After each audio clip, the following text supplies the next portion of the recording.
मसीह में प्रिय भाई बहन, आज लोगों में एक बात बहुत ही आम सी बात जान पड़ती है, बहुत ही कॉमन जान पड़ती है और उसे क्रोध कहा जाता है। लोग सोचते हैं कि हमारा क्रोध करना अच्छा है, लेकिन उनको ये नहीं पता कि वो क्रोध कब पाप में बदल जाता है। परमेश्वर के वचन में इस प्रकार से लिखा है, इफिसियों उसके 4 अध्याय उसके 26 पद में वचन कहता है कि क्रोध तो करो पर पाप मत करो। मैं आपको ये बताना चाह रहा हूं कि हम क्रोध कर सकते हैं, लेकिन ऐसा भी क्रोध मत कीजिए कि आपका क्रोध पाप में तब्दील हो जाए।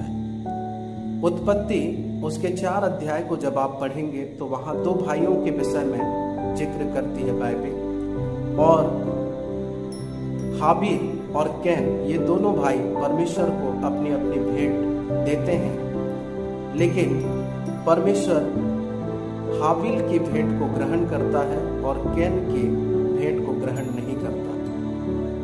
और कब न जाने कैन के अंदर में शैतान कार्य करता है और वो अपने भाई के प्रति क्रोधित हो जाता है, और वो क्रोध इतना भयावह होता है कि वो अपने ही भाई को मार देता है, अपने ही भाई की हत्या कर देता है। ये जो क्रोध है, ये हमारे मन में जब होता है, हमारे दिल में जब होता है, जब हमारे अंदर होता है, तो अगर वो क्रोध है तो हमें उसे निकाल देना चाहिए, उसे मन में रखना नहीं चाहिए, क्योंकि कैन ने अपने मन में रखा और मन में रख करके सोचने लगा, और जब वो सोचने लगा शैतान उसके मन में काम किया और उसने अपने भाई को मार दिया। उसने सोचा भी नहीं कि ये मेरा भाई है। तो ये जो क्रोध है, ये क्रोध इतना डेंजरस है, इतना ज़्यादा खतरनाक है कि इस क्रोध को अगर हम कंट्रोल नहीं किए तो हमारा परिवार तबाह हो सकता है, हमारे रिश्ते खराब हो सकते हैं। और जब ये क्रोध हमारे अंदर में आता है तो आपको पता है इसके साथ साथ और भी बहुत सारी चीजें हमारे जीवन में आती हैं। उसी इफिसियों 4 उसके 31 पद में लिखा है कि जब एक इंसान क्रोध करता है तो वो कलह करता है, वो कड़वाहट से भर जाता है, वो बैर से भर जाता है।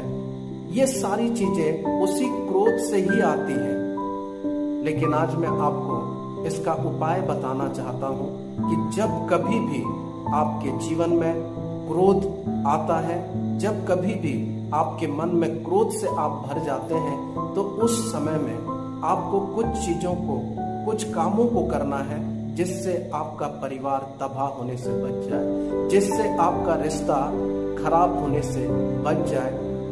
और उसी के इफिसियों 4 उसके 32 पद में परमेश्वर का वचन कहता है कि जब भी हमारे जीवन में क्रोध आता है तो उस समय में हम कृपा करें, उस समय में हम दया दिखाएं, उस समय में हम क्षमा करें, क्योंकि परमेश्वर ने हमारे पापों को क्षमा किया, हमारे गुनाहों को क्षमा किया, तो हमको भी एक दूसरे को क्षमा करना है। अब सोचिए, हम जब दूसरों से क्रोधित होते हैं तो किस बात को लेकर के क्रोधित होते हैं? कि वो हमारे मुताबिक काम नहीं करता, या हमारे सोच के अनुसार काम नहीं करता, या हमारी बात नहीं मानता। इन बातों को लेकर के हम झगड़ा करते हैं, क्रोध करते हैं, सांसारिक चीजों को लेकर के हम क्रोध करते हैं। तो सोचिए, हम परमेश्वर के वचन को नकारते हैं, परमेश्वर के वचन के खिलाफ काम करते हैं, तो हमारा परमेश्वर कितना क्रोधित होता होगा। फिर भी प्रभु